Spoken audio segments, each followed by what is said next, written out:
আজকাল রচনী আপনাদের স্বাগত। আমার সঙ্গে আজকে রয়েছেন এমন একজন মানুষ যিনি বাংলা চলচ্চিত্র জগৎকে পুরো সময়টাকে এক সুতোয় বেঁধেছেন। ইনি বাংলা চলচ্চিত্রের আকাশে এমন এক প্রভাত যেখানে কখনো সন্ধে নামে না। প্রভাত রায় আজ রয়েছেন আমার সঙ্গে। দাদা, আজকাল রচনী আপনাকে স্বাগত। আপনার সঙ্গে কথা বলতে গেলে তো এত কথা, এত গল্প, এত কিছু ভিড় করে আসে যে সবকিছু কেমন যেন গন্ডগোল হয়ে যায়। কিন্তু তবু প্রথমে আমার যেটা জানতে খুব ইচ্ছে করছে, 25 বছরের একটি ছেলে কোন স্বপ্ন নিয়ে মুম্বাই পাড়ি দিলেন? আমি অ্যাকচুয়ালি গেছিলাম অভিনেতা হতে। আচ্ছা। আমি যখন ব্যারাকপুরে ছিলাম, আগে আমাদের বাড়ি ব্যারাকপুরে, সেখানে আমাদের ক্লাব ছিল নাটকে। আমি নাটক করতাম, অভিনয় করতাম, আমি সবসময় হিরো রোল করতাম। আচ্ছা। একটা মাথা ঢুকে গেছিল যে আমি হিরো হতে পারি। হ্যাঁ হ্যাঁ হ্যাঁ। তো ওইখানে অজয় বিশ্বাস এসেছিল, তখন ডিরেক্টর ছিল। অজয় বিশ্বাস। উনি তখন বম্বে থাকতেন। তখন ভালো অভিনয় করি, চেষ্টা কর। তার চেষ্টা তো ঠিক আছে, দেখবো।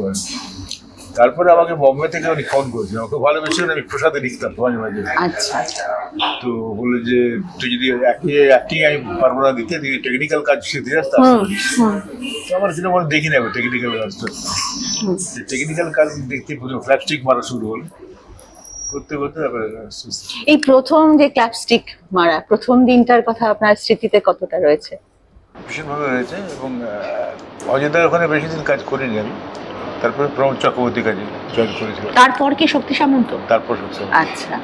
তো ওইখানে বম্বেতে খার মার্কেটের বুশি বলে ইয়ে আছে, মাছ বিক্রি করে, মাছ বিক্রেতা।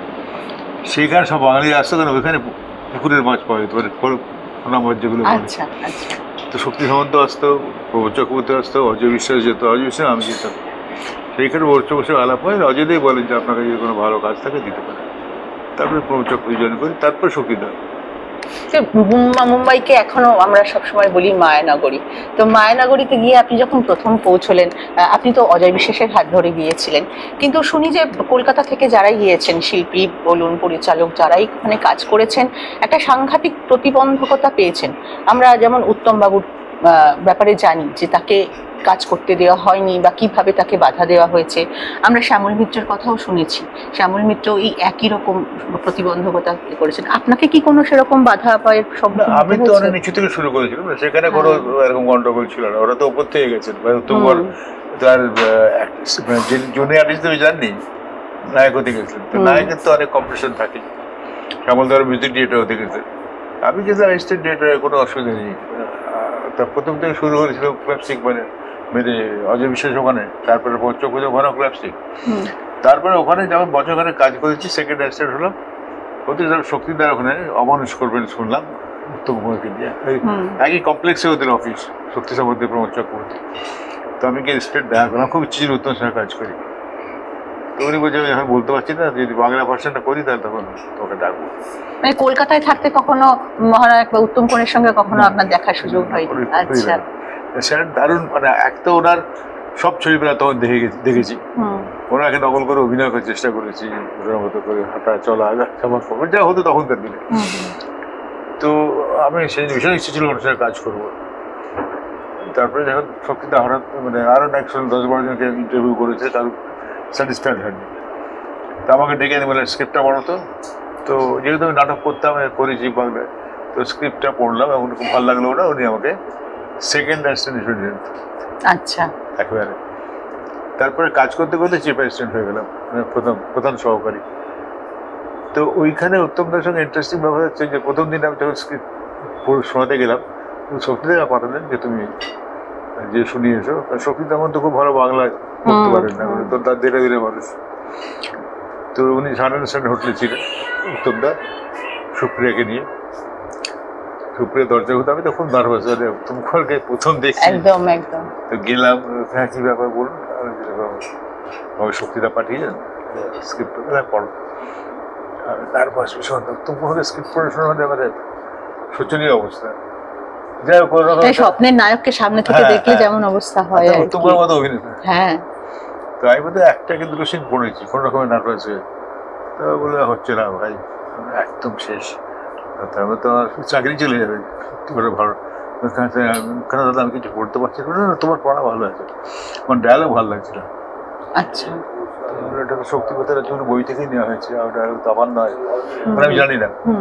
তখনই শক্তিরা ফোন করলেন যে এক কাজ করুন, এটা অন্য কাউকে দিয়ে লেখান, ডায়ালগটা ভালো লাগছে। আমি এইভাবে কথা বলি না, এগুলো ভীষণ বুকিশ, আমি খুব নর্মাল ক্যাজুয়াল কথাবার্তা বলি। তো আমাকে আমি তখন ওখানেই ছিলাম, আপনি কীভাবে কথা বলেন আমি জানি। কি করে জানলে? আপনার ছবি দেখেছি, ব্যাস আপনাকে নকল করে অভিনয় করেছি। আচ্ছা। তো বলো অনুকরণ ভালো নয়, অনুসরণ করতে হবে। কি শোনাও তো একটু। তো কি সাহস হয়ে গেল আমার তখন, আমি ওনার জীবন তৃষ্ণা দিয়ে কিছু সংলাপ শুনিয়েছিলাম ওনার মতো করে, কনফিডেন্স নেই, যেহেতু অভিনয় করতাম সেটা ছিল। বাহ, এই তো এরকম চাই আবার। উনি আমার শ্রদ্ধা করতেন যে আপনি আমার সংলাপগুলো ভরতকে দিলেন। ও আচ্ছা, মানে বিশেষ ভালো। হ্যাঁ, সত্যিটা হাতে স্বর্গ বলেন, ফিরতে তুমি লেখো। আর আমি লিখলাম, প্রথম 4 দিনের শুটিংয়ে ডায়লগ লিখলাম, তো উত্তমদার খুব ভালো লাগলো। তখন শক্তিদা আমাকে একটা স্কুটার প্রেজেন্ট করলো। আচ্ছা, ওটা কি আপনার মানে ছবির জগতে এসে পাওয়া প্রথম উপহার? তারপরে আমার যে টাকাটা পেলাম সেটা একটা ফ্ল্যাটও বুক করলাম ওখানে। শক্তি সামনে কাজ করে একটা মজা হচ্ছে যে উনি ছবি থাকুক না থাকুক মান্থলি মাইনে দিতেন। আচ্ছা, কিন্তু ছবি থাকতোই। আমরা যদি বাইরের প্রোডাকশনের ছবি উনি করতেন, সেখানে আমরা থাকতাম, সেখানেও আলাদা মাইনে হতো এরকম। তো টাকাটা মোটামুটি চলে যাওয়ার মতো হয়েছিল সেই সময়। ওই শক্তিদা কাজ করতে করতে তারপরে এই মাসটা তো জুলাই মাস, আর জুলাই মাস মানেই হচ্ছে উত্তম মাস।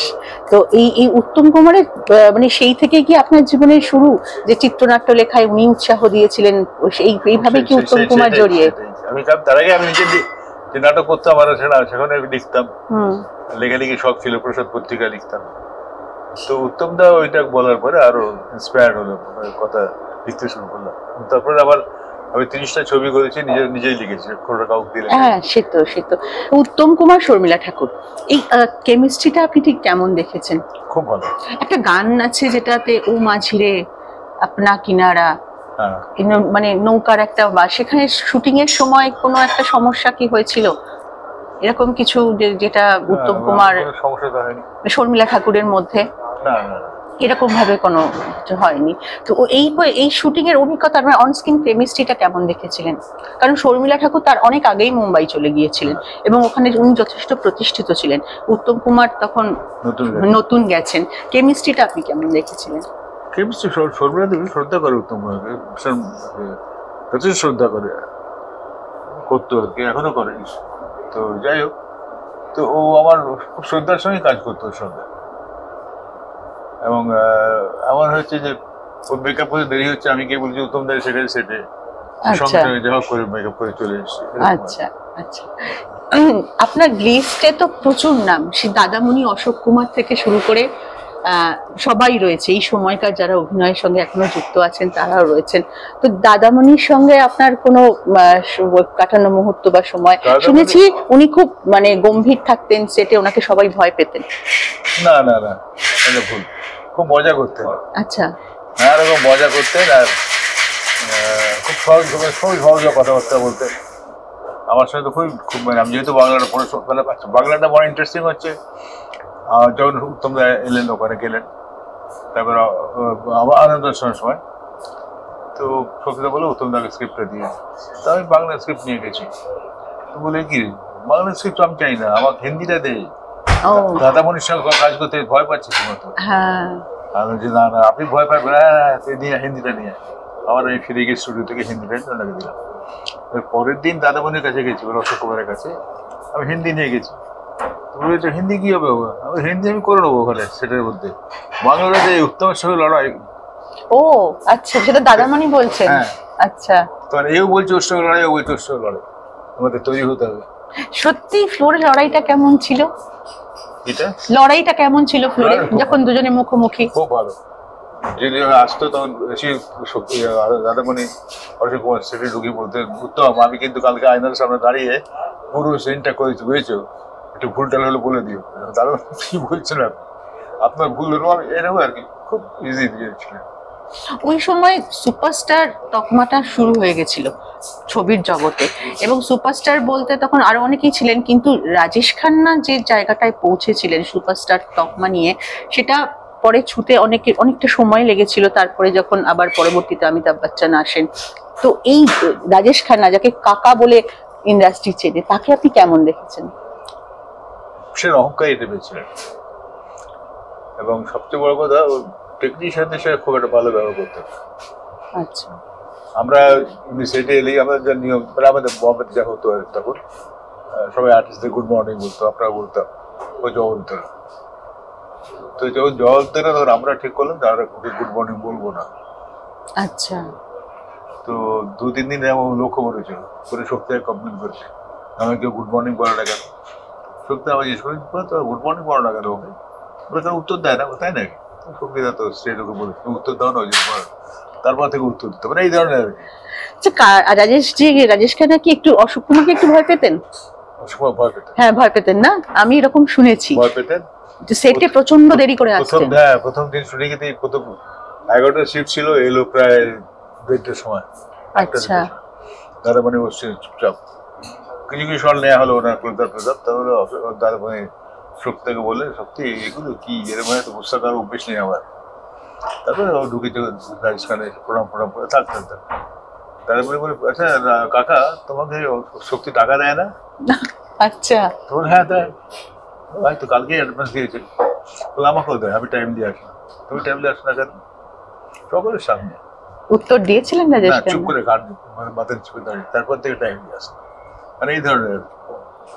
আর ধর্মেন্দ্রজি, আপনি ভয় পেতেন তাকে একটু? ধর্মেন্দ্রকে হ্যাঁ ধর্মেন্দ্র আপনি একটু ভয় পেতেন? ওই ক্ল্যাপস্টিক দিতে গিয়ে আপনার হাত থেকে পড়ে গেছিল। হ্যাঁ ক্ল্যাপস্টিক দিয়ে হাত থেকে পড়ে গেছিল, এবং আমি মানে খুব নার্ভাস হয়ে গেছিলাম। তখন বললাম বেটা, কিন্তু অত সুন্দর একজন মানে পুরুষ, তাকে দেখে ভয় কেন পেতেন?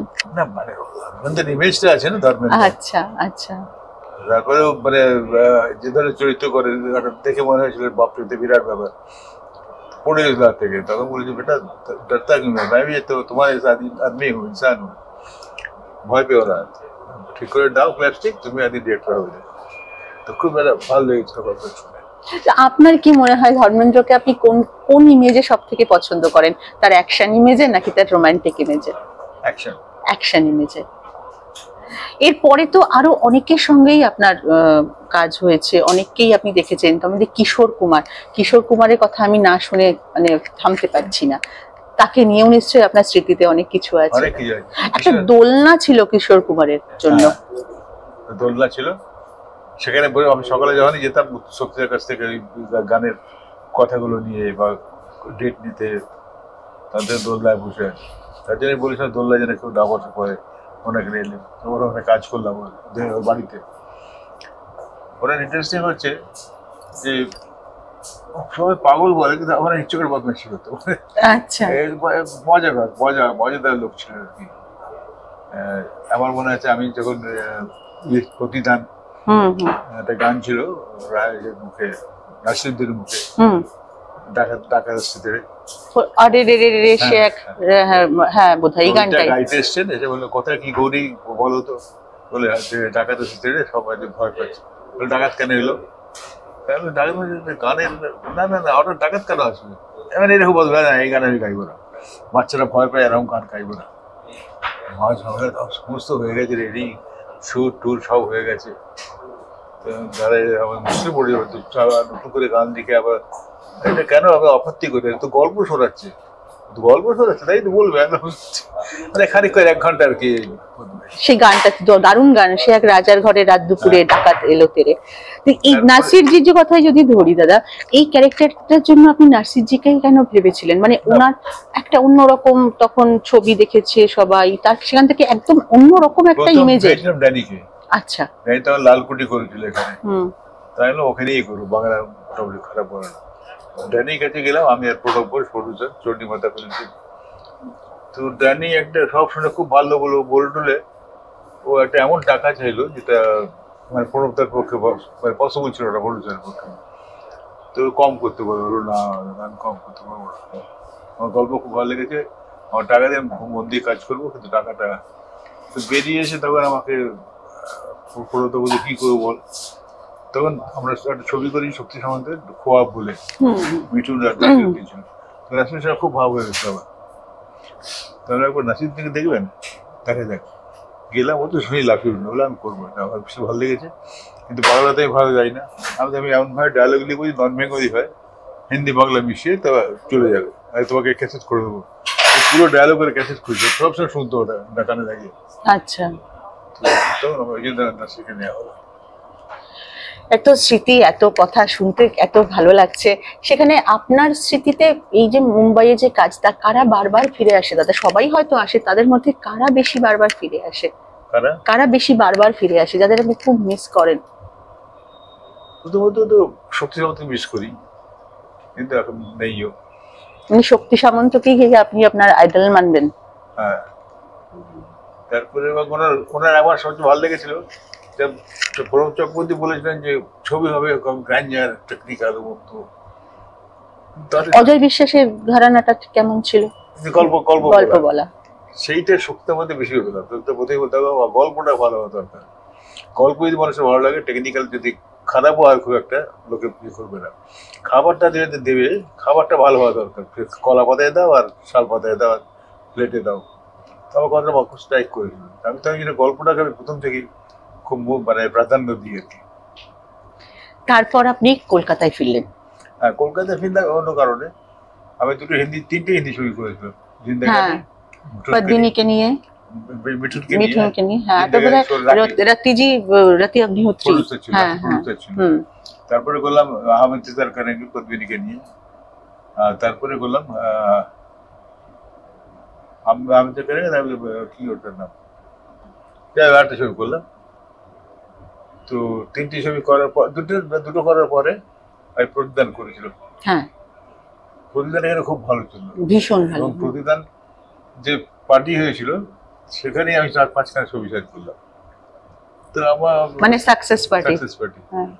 তো আমার স্ত্রীও বললেন যে ওখানে তো ভালো তোমাদের হয়েছে। জয়শ্রী খুব ইন্সপায়ার করেছিল আমাকে, জয়শ্রীর ইন্সপিরেশনটা খুব কাজ দিয়েছিল। তাহলে ওখানেই চলে যাই। আর এখানে হিন্দি ছবি একটা করতে হবে তখন 2 বছর লেগে গেছে, পরে বাংলা ছবি 2 মাস হয়ে যায়, 3 মাস হয়ে যায়, অনেক বেশি কাজ করতে পারবো। তারপর প্রণবদাও বললেন তুই চলে আয়।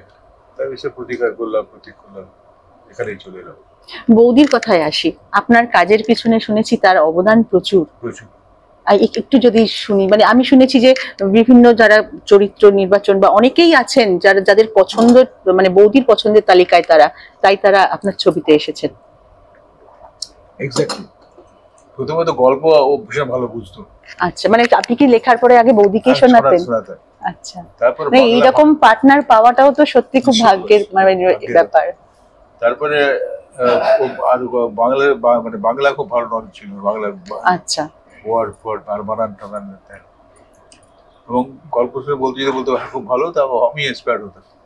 তো প্রথমত সেটা, দ্বিতীয়ত পরিসরের সঙ্গে কথাবার্তা বলার পরে ও বলতো যে মানে দেখো মন দিয়ে করো, হ্যাঁ কথা।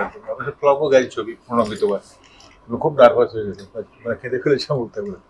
তাহলে ও বললো দেখো, কিন্তু সে তো অনেকগুলো সাফল্যের পর একটা, সেটাও আপনাকে ওই রকম ভাবে আঘাত করে, ইন্সপায়ার করেছিল। আঘাত পেয়েছিল, ফ্লপ করলেও খারাপ লাগে। কোনো মানুষের লেখা বলো, কাজ বলো, যদি অ্যাকসেপ্টেড না হয়, তার আগে যাই করুন না কেন তো তার কষ্ট হয়। তো বলেছিল যে এরকম কোনো মানুষ নেই যে সব ছবি হিট করবে।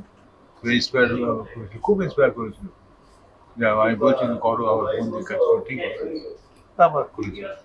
ইন্সপিরেশন ছিল দারুণ দিক থেকে। কাদের পছন্দ করেছিলেন বৌদি আপনার ছবির জন্য? এখন কাদের মধ্যে কারা ছিলেন?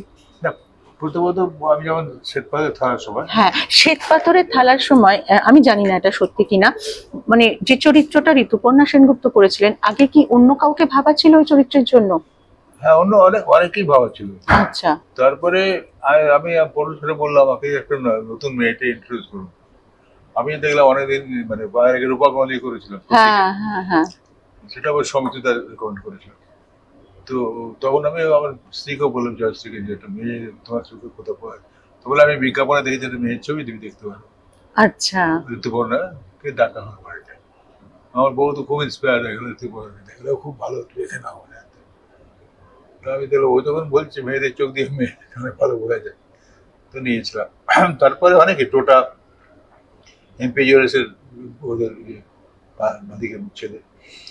ওখানে তোমার আমার স্ত্রী যেত ভাড়া ভাড়া কিনতে। তো শুনেছি প্রভাত রায়ের স্ত্রী, তো বলছে বৌদি আমার একটু কাজ করে ব্যস্ত করে দিলাম। আচ্ছা আচ্ছা। তো বললো তুমি এসো, বললো আমি আপনাকে ভিডিও দিচ্ছি, ওটা দেখাবেন, ডাকেন যাবো। তো উনি এসে বললো একটা ছেলেকে দেখলাম ওখানে, খুব ভালো, তুমি দেখতে পারো, ও স্মার্ট ছিল। তো ভিডিও দেখলাম ভালো লাগলো, নিয়ে নিলাম। ওই রেকমেন্ড, এরকম অনেককে রেকমেন্ড করেছে, বিশ্বজিৎ চক্রবর্তী করেছে, তারপর নাটক দেখে যারা করেছে, এরকম অনেক অনেক অনেক সাহায্য করেছে আমাকে। তা আপনার মানে ছবি মানেই একটা পারিবারিক গল্প সেখানে রয়েছে। এই যে এখন ধরুন নানা ধরনের গল্প আসছে, সেই সময়ও ছিল হয়তো, কিন্তু কখনো আপনার কি অন্য ধারার বা অন্য ধরনের ছবি করার ইচ্ছা হয়েছে যেটা আপনি করতে পারেননি না ভেবেও? কাকে? অন্য ধারার ছবি, মানে ধরুন। আমি তো অ্যাকশন দিয়ে শুরু হ্যাঁ, করেছি, শুরু করেছেন অ্যাকশন দিয়ে। অ্যাকশন দিয়ে শুরু করেছিলাম। তারপরে সেখানেও আমার স্ত্রী জয়শ্রী বললো যে তুমি অ্যাকশন ছবি করো, আমার বন্ধুরা সব বলে তোর হাজবেন্ড শুধু মর্দাঙ্গা ছবি করে, ভালো ছবি করো, ছবি করো। বলতো বলতো তখন আমি অনুতাপ ছবিটা করেছিলাম রাজবাবু আর দেবশ্রীকে। দেবশ্রী। তো ছবিটা করে ভালোই হয়েছিল ছবিটা, কিন্তু আরো ভালো ছবি কিছু করার ইচ্ছে তো অনেক জেগেছিল আর কি, যে লোকের প্রশংসা অন্যরকম হয়, মর্দাঙ্গা করলে প্রশংসা একরকম হয়, আর এই ধরনের ছবি করলে অন্য ধরনের। তখন আমাকে প্রডিউসার এলো শঙ্কর গোপ, সে বললো যে আমি অপর্ণার সঙ্গে কিছু ছবি করবো। তাহলে অপর্ণার সঙ্গে আলাপই নেই আমার। তারপরে বললো যে দেখুন আপনি ব্যবস্থা করুন। স্বপন ঘোষ আমার খুব বন্ধু ছিল। আচ্ছা, হ্যাঁ, সাংবাদিক। তো স্বপন বললো আমি তোমাকে নিয়ে যাবো, আলপনার কাছে নিয়ে গেল, ছবি করবে আপনাকে নিয়ে পাচ্ছি। আপনি তো মাথায় ফেটটি মাথায় ছবি করেন? হ্যাঁ। মারদাঙ্গে ছবি করেন? হ্যাঁ। আমি তো মারদাঙ্গা করি না।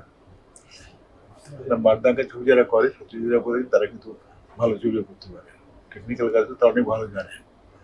বাবা এরকম ভাবে বলছে, তাহলে করুক, কি করবে?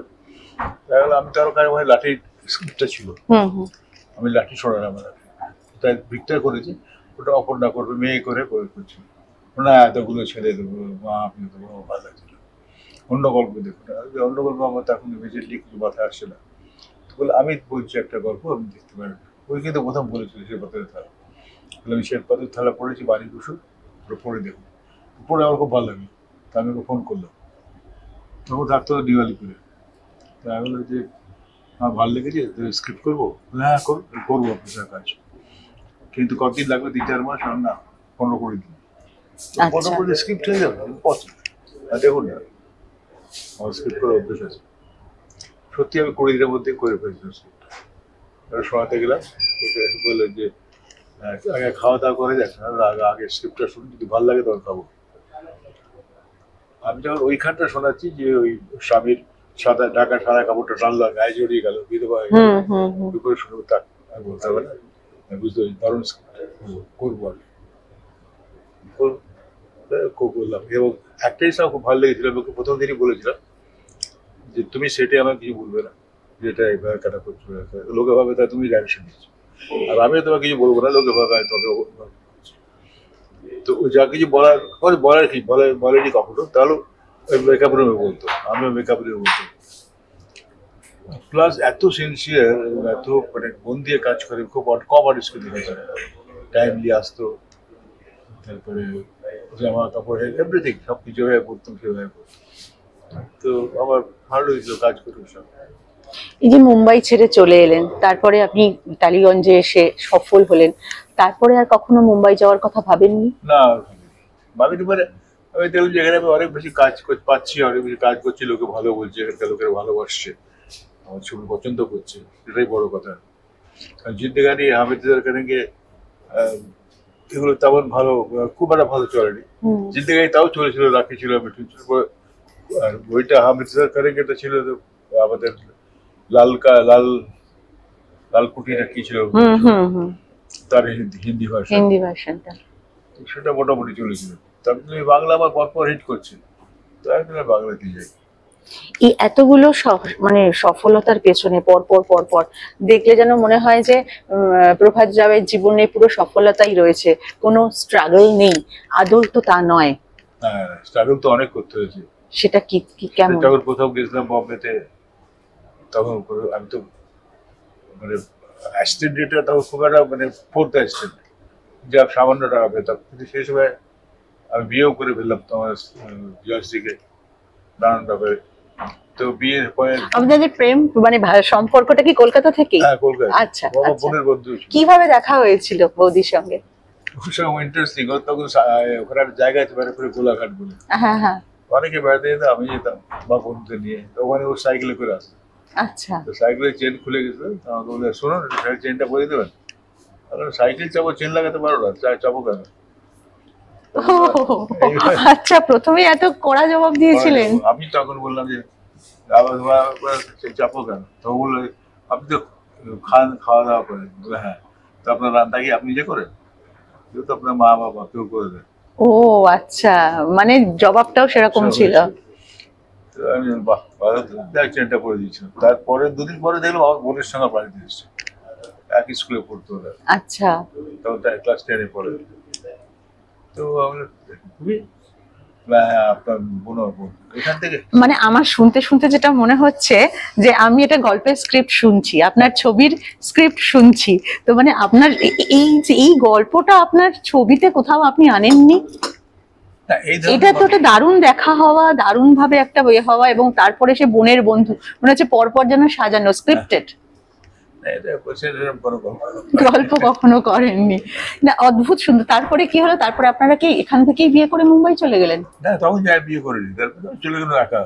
আচ্ছা। দেখুন আমার অ্যাকচুয়ালি আমার বাবা ছিলেন বিল্ডিং কন্ট্রাক্টর, প্রমোটার, তো অনেকগুলো কাজ করেছি, চম্পা সিনেমা, উদয়ন সিনেমা, এগুলো বাবার তৈরি। আমাকে ওইটাই ঢোকে ঢোকে আমি এলসি পাস করলাম, ইঞ্জিনিয়ারিং। তো বাবা চাইছে আমি কাজ করি, কিন্তু আমার মাথায় ঘুরছে হয় অ্যাক্টর হোক, অ্যাক্টর হোক। তো বোম্বেতে তখন রাজু বিশ্বাসের, তো উনি বললেন আমি করে দিতে পারি কাজ টেকনিক্যাল। তখনই যাওয়া হয়, তার বাবা মারা গেলেন। বাবা মারা যাওয়ার পরে আমার ঘাড়ে কোনো বোঝা ছিল না, মানে আমার বাবা যে টাকা পয়সা রেখেছিলাম, বোনের বিয়ে টিয়ে সব তাতেই হয়ে গেল। তাই আমার মাকে বললাম যে আমি একটু রিস্ক নেবো, দেখি। তারা বিশ্বাস করছে, তাই চলে গেলাম। তবে জয়শ্রী বললাম আমি তোমার জন্য অপেক্ষা করবো, ঠিক আছে। ওখানে গিয়ে এই কাজ আরম্ভ করলাম, প্রথম অজয় বিশ্বাস, তারপরে প্রমোদ চক্রবর্তী। তখন ও একটা বিপদে পড়লো, ওর বাড়ি থেকে বিয়ে ঠিক করেছিল, যা হয় আর কি। আপনার উপর প্রেশার চলে এলো। প্রেশার চলে এলো। আমি ওকে বললাম যে আমি চিঠি দিলাম যে এই অবস্থা। তখন কি চিঠিতেই পুরো কথা হতো? চিঠিতে? হ্যাঁ। আর চিঠিও তো তখন অনেক দেরিতে এসে পৌঁছতো, 7-8 দিন 10 দিন। তো উত্তর দিল যে আমি আমার পক্ষে অপেক্ষা করা মুশকিল হবে, তো সেই জন্য বিয়েটা করতে হবে। বাহ। এবং সে সমস্ত দুঃখ এটা সহ্য করেছিল সেই সময় স্ট্রাগলটা, এবং ও গয়নাটা নিয়ে বিক্রি করে চালিয়েছে সংসার। আচ্ছা। এরপর বলতাম মানে যে সময়টায় আপনি সবার অ্যাসিস্ট্যান্ট ডিরেক্টর হিসেবে কাজ করছেন সেই সময়টা। তারপরে সেটা ঠিক হলো, শক্তি সামন্ত কাজ করার পরে অবস্থাটা মোটামুটি স্টেবল হলো। মানে এইটা শুনতে শুনতে মনে হচ্ছে যে আমরা তো শুধু মানে বাইরে থেকে দেখি, ভিতরে একটা মানুষ যে কত কাঠখড় পুড়িয়ে কত লড়াই করে তার লক্ষ্যে পৌঁছায়, এই কথাগুলো সত্যি অজানা থেকে যায়, যেগুলো আপনি আজকে আমাদের শোনালেন।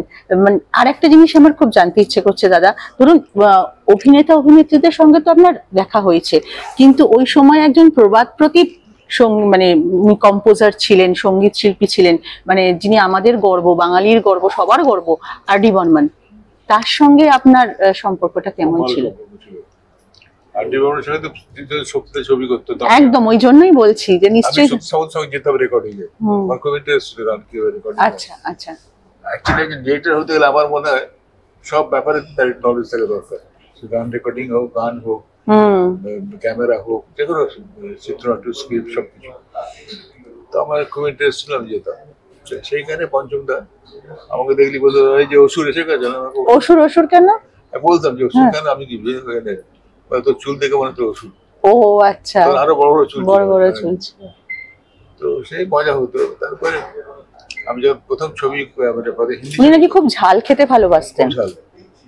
তো যখন আমি প্রথম ছবি করতে আরম্ভ করলাম, জিন্দাগানিতে রাখি বললো ওখানে আন্টিকে নেবো। তো যাই হোক, তখন আমি কলকাতায় শিখেছি, কলকাতা থেকে গেলাম ওখানে, বললো আজকে রাত্রি ওখানে আমার ওখানে খাবে না। প্রথমে আমাকে একদিন প্রথম দিন হলো কি, আমাকে বললো কোন হোটেলে আছিস, তাহলে যে এরকম ব্যাপার। ছোট ছেড়ে পাঞ্জাব মেকিং রোডে তো পাঞ্জাবি খেয়ে খেয়ে তো শেষ হয়ে যাবে সংসার তোর জীবন। বাঙালি খাওয়ার পাঁচটা পাচ্ছি না। সন্ধ্যেবেলায় 8টার সময় আমাকে এখান থেকে এসে বললো থেকে বেয়ারে যে আরডি বামন এসছে। আচ্ছা, ছোট একটা হোটেলে আরডি বামন ধার পাচ্ছে। আমি যেটা শুনেছি যে কিশোর কুমার যেরকম ছিলেন, একটু নিজের মতো থাকতেন, নিজে যা খুশি করতেন, আমাদের আর.ডি. বর্মন হয়তো ওরকম একটুখানি ছিলেন। ওইরকম ছিল। তো আমি নিজে গেছি দেখে টিফিন ক্যারিয়ার নেই এসছে, হ্যাঁ মাছের ঝোল ভাত আছে, আমাকে একটু দিয়ে আমি একটু খাইতে ওনার বাড়ি থেকে বানিয়ে নিয়ে বাড়িতে আচ্ছা উপরে নিয়ে এলেন। তো একটা বোতল মদ সঙ্গে তো একটু খেলে খাওয়া দাওয়া করে চলে গেল। তারপরে ওরা কালকে আমার বাড়িতে খাবে। তা আমি বলি যে আপনি এত ভালো শুট করছেন, কি করে করেন? বলে আমি চুরি করি না রে কারু, আমি নিজের মতো করে করি। আচ্ছা কাল তুই হাতে বলবো কি করে শুট হয়। তো পরের দিন আমারই গান রেকর্ডিং ছিল, আমি গেছিলাম, এইবারে মিউজিক দিয়ে বসাচ্ছিল। তো গেছি, আমার দুগুলো খেয়ে যা, খেতে বসছি। তো ওরা অনেক লোক বেয়ারে ফেরে আছে, কাজের লোক। তারা দিয়ে একটা লঙ্কা গাছের লঙ্কার গাছ, লঙ্কার গাছ টবে, ছাদেতে টবেতে অনেক গাছ ছিল, লঙ্কা গাছ ছিল। আচ্ছা, এটা নিয়ে পাশে রাখলো। এটা কি হবে? খাবার সময় দেখলো লঙ্কা খাবো। লঙ্কা কেন? লঙ্কা খেলে সুর বেরোয়। ও তাহলে সে কি? আমি জীবনে শুনিনি। লঙ্কা দিয়ে বাদল বাবু ছিল তখন ওখানে, ওনার অ্যাসিস্ট্যান্ট। দীপন ছিল, সবাই হাসছে। আমি লঙ্কা খেলাম, লঙ্কা হা করেছি বলে এই যে হা করে এটাই সুর, এটাই সুর। বাবা, সত্যি ভাবা যায় না। আজ আমার একটা জিনিস দাদা জানতে খুব ইচ্ছে করছে, আগেকার কিছু ওই সময়টায় ছবির মহরতটা একটা মারাত্মক ব্যাপার ছিল। মানে কাল মন্দিরে পুজো দিয়ে একটা বিশেষ দিন, বোধহয় পয়লা বৈশাখ, এইরকম দিনটাকেই মহরত হিসেবে বেছে নেওয়া হতো। কেমন ছিল সেই সময়টা, মহরতের দিনগুলো? মহরত হতো ওই যারা সবাই ধুতি পাঞ্জাবি পরে ট্রেডিশনাল সাজে, মানে অনুষ্ঠান অনুষ্ঠান একটা। কিন্তু এখন সেটাকে খুব সহজ ভাবে নিয়েছে। এখন মানে ছবি হবে, মহরত করা যায়, শুটিং করা যায়। অনেকে মহরত করেও না, প্রথম দিনই ছবি শুটিং করে স্টার্ট করে দেয়। তো আমাদের সময় হতো ওটা। আমিও মহরত করেছি, তারেক সাহেবকে পুজো দিয়ে এসেছি। এরকম একটা ভগবানের বিশ্বাস করে, হ্যাঁ হ্যাঁ হ্যাঁ। এখন সেটা নেই। আর এই যে প্রমোশন, তখন তো এই প্রমোশন ব্যাপারটা একদমই ছিল না। তাহলে তখন ছবির প্রচার এর মাধ্যমটা কি ছিল? পোস্টার, পোস্টার, শুধু পোস্টার, রেডিওতে বলো,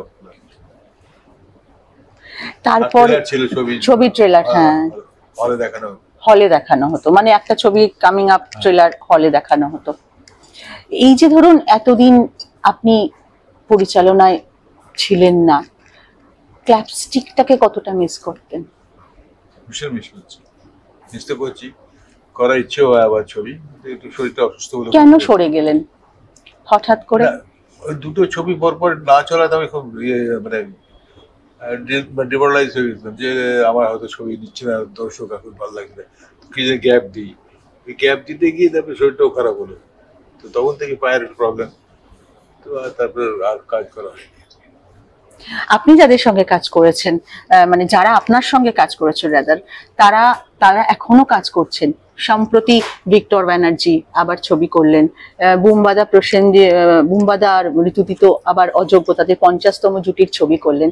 কেমন লাগলো? কি দেখলেন তাদের মধ্যে পরিবর্তন? ওদের তো আসলে অভিনয়টা আর এটার মধ্যে অনেক তফাৎ আছে ডাইরেকশনের মধ্যে। অভিনয়টা যেটা বুঝিয়ে দিচ্ছে, বলছে, স্ক্রিপ্ট লেখা আছে সেই অনুযায়ী ওটা ভালো অভিনেতা সেগুলো সেভাবে করছে। কিন্তু ডিরেক্টর করতে নিজেকে ক্রিয়েট করতে হয়, ক্রিয়েটিভিটিটা আস্তে আস্তে কমে যায়, এবং কমে যায়, কাজ করে এনার্জিটাও কমে যায়। মানে এখন ক্রিয়েটিভিটি গুলো কমে যাচ্ছে। সেক্ষেত্রে তাহলে সেটা কি ওই অভিনেতা অভিনেত্রীদের উপরে একটা তার প্রভাব পড়ে, কি মূল ছবিটার উপরে প্রভাব পড়ে? মূল ছবিটার উপরে প্রভাব পড়ে। এটা কয়েকজন নায়িকার নাম আমি বলি, আপনি একটু তাদের একটা ওয়ান লাইনার জাস্ট, সেক্ষেত্রে আমি যদি প্রথম থেকে ধরি, শর্মিলা ঠাকুর, তা কি বলবেন তার সম্পর্কে? খুব ভালো অভিনেত্রী, একটু মাথায় চিট আছে, ফট করে একটু রেগে যান, বাকি ভালো, খুব ভালো অভিনেত্রী। অপর্ণা সেন, এক যদি দেখেছি অপর্ণা সেন তাই, তবে আর কম, রাখি গুলজার রাখি তো আরো বেশি, আরো বেশি। আরো বেশি। একবার ওনার যে ছবিটা করলাম, উনি প্রডিউসার ছিলেন জিন্দেগারি, তো সেটাতে ওনার ড্রেস, শাড়ি ফাড়ি এগুলো নিয়েছে প্রথম দিন। তো ড্রেস প্যান্ট দেখাতে গেছে, বলে কে পছন্দ করেছে, আচ্ছা। তো বলেছে প্রভাত দা করেছে। হুম। তো বড় বড় দামি কাজ পাবো না, শাড়ি আমি পরি না। আমার উনি শাড়ি ছাড়া তো দুটো শাড়িকে একসঙ্গে করেন। ও আচ্ছা, দুটো শাড়িকে একসঙ্গে পরেন? না, একসঙ্গে সেলাই করে করবেন। সেলাই করে পরেন? হ্যাঁ, এটা পাটটা দেয়, ওটা আঁচলটা নেয়। আচ্ছা আচ্ছা আচ্ছা আচ্ছা। তো সেটা করা হয়নি, তো চলে যাচ্ছে, আমি করবো না। তা আমি তাড়াতাড়ি গেলাম, আমাকে বললো প্রেসম্যান, আমি কি করছি, তোমার ছবি তুমি প্রডিউসার? বলো আমি প্রডিউসার না। তাহলে এটা একটু করিয়ে দাও শাড়িগুলো, কালকে শুটিং করবো। তা করো, তোমার পছন্দ, আমার কিছু না। তো ওর একাই ছিল সেই কাজ, ও আর ছোটখাটো এনেছে। এবার সব শাড়ি করা হলো। আর দেবশ্রী রায়? খুব ভালো, খুব ভালো, খুব কোঅপারেটিভ এবং খুব বুদ্ধি কাজ করে। রূপা গঙ্গোপাধ্যায়? রূপা তো অবশ্যই দুটো ছবি করেছে। হুম। প্রতিকারী, প্রথম নতুন ছবি, প্রথম ছবি ছিল নতুন, তখন যা বলে তাই করেছে, ওগুলো তাই মোটামুটি। রচনা ব্যানার্জি? রচনা একটাই কাজ করেছে, একটা ছবিতে কাজ করে, হ্যাঁ, দুরন্ত প্রেম। তখন তো মানে সেই জায়গায় পৌঁছয়নি, যা বলেছে তাই কাজ করেছে। এখন যাই না। এখন তো রচনা দিয়ে ছবি করছেনই না। ঋতুপর্ণা সেনগুপ্ত? ঋতুপর্ণা খুব ভালো, ভীষণ ভালো, খুব মন দিয়ে কাজ করে, কিন্তু ওর একটাই প্রবলেম, দেরি করে আসে। আমি ওকে বলি তো, ওকে তুমি নাম জজ করেছো, খ্যাতি করেছো, টাকা পয়সা হয়েছে, তোমার কিছুই বদলা হয়নি, একটা জিনিস ছাড়া। মানে কি বদলা, কি দেরি করে আসা, প্রথম থেকে এখনো সেই আছে। অ্যাকচুয়ালি ও কি করে, ধরো বাংলাদেশ শুটিং করছে, আমার এখানে পরের দিন শুটিং, আমাকে ফোন করে বলে 10টায় আসছে। 10টায় আসলে ফ্লাইট ওখানে, ওর এবার যে আধ ঘন্টা ফ্লাইটে আসবে, তারপরে এয়ারপোর্ট থেকে এতখানি আসবে, 2 ঘন্টা আরো লাগছে, সেটা ক্যালকুলেট করে না। আচ্ছা, জার্নিটা ক্যালকুলেট করে না, টাইম দিয়ে ওখানে 10টায় প্লেনে উঠবে, সে 10টায় আসছে। শতাব্দী রায়? ভালো, ভালো কাজ করে। কোয়েল মল্লিক? কোন তো খুবই শিখছিলেন, গোলমার সঙ্গে যে কটা কাজ করেছে, বিশেষ শুভদৃষ্টিতে খুব ভালো কাজ করেছে, এবং খুব মন দিয়ে ডিরেক্টরের কাজের কথা শোনে, এবং আর্টিস্টের সঙ্গে কোঅপারেট করে, খুব ভালো। স্বস্তিকা মুখোপাধ্যায়? খাম খেয়ে নেই। আচ্ছা, খাম খেয়ে তো কাজ ভালো করে, সকলেই ভালো কাজ করছে, এটা প্রত্যেকই ভালো কাজ। আপনি যদি আবার ছবি করেন, সেক্ষেত্রে আপনি কোন নায়িকাকে আবার নিয়ে আনতে চাইবেন? গল্পটার উপর ডিপেন্ড করছে। তবে ঋতুপর্ণাকে নিশ্চয়ই করবো, কোয়েলকে দিয়েও করবো, ভালো কাজ করবো। পাঠক অপেক্ষা করছে আপনার ক্ল্যাপস্টিকের জন্য, আপনার আত্মজীবনী, যেখানে সমস্ত কথা উঠে আসবে শুরু থেকে শেষ পর্যন্ত। সেখানে কি আপনার সফলতা ব্যর্থতা দুটো জিনিসই বড় সমান জায়গা পাবে? প্রথমত আমার আত্মজীবনী যেটা লেখা হয়েছে, এটা আমি লিখিনি, হাতে লেখাটা আমার লিখেছে সেই আমার মেয়ে একতা। তো আমি বলেছি ও লিখেছে, তারপর কিছু গল্প ওকে আগে শুনিয়েছিলাম, সেগুলোও লিখেছে, সেগুলো মনে ছিল না। তো সেটা আমার তো পরে পড়ে দেখলাম যে খুবই ভালো হয়েছে, আমার নিজের ভালো লেগেছে। দেখা যায় দর্শক পাঠক কিভাবে দেয়। অভিনেতা বলুন বা পরিচালক বলুন বা যে কোনো ক্রিয়েটিভ মানুষ, তার জীবনের অনেক গোপন কথা থাকে, যে কথা তিনি সবার সামনে আনতে চান না। ক্ল্যাপস্টিক কি সেই জায়গাটা খুলে দেবে, দরজাটা খুলে দেবে? মোটামুটি, তবে অনেক কথাই বলে নেই, অনেক কথা বলে আছে, যেগুলো বলাটা ঠিক হবে না মনে হয়েছে। আজকে এই জায়গায় এসে দাদা, কোথাও কি আপনার কোনো আক্ষেপ আছে, যে আমি এটা আক্ষেপ আছে যেটা আমি করতে পারিনি, এটা আমার করা উচিত ছিল? ভালো ভালো ছবি করতে পারতাম, হয়তো করা চেষ্টা করা উচিত ছিল, সেটা করা হয়নি, আক্ষেপ তো আছে। আমার একটা আক্ষেপ আছে, সেটা হচ্ছে যে আমার খুব ইচ্ছে ছিল উত্তমদাকে নিয়ে কাজ করি, কারণ উনি আমাকে এত ভালোবাসতেন, স্নেহ করতেন, বারবার বলতেন তুই ডিরেক্টর হবি, খুব ভালো লাগতো। তো সেই জন্য যখন আমি প্রতিদান লিখলাম, তখন প্রথম আমি উত্তমদার কথা ভেবেছিলাম। ও আচ্ছা।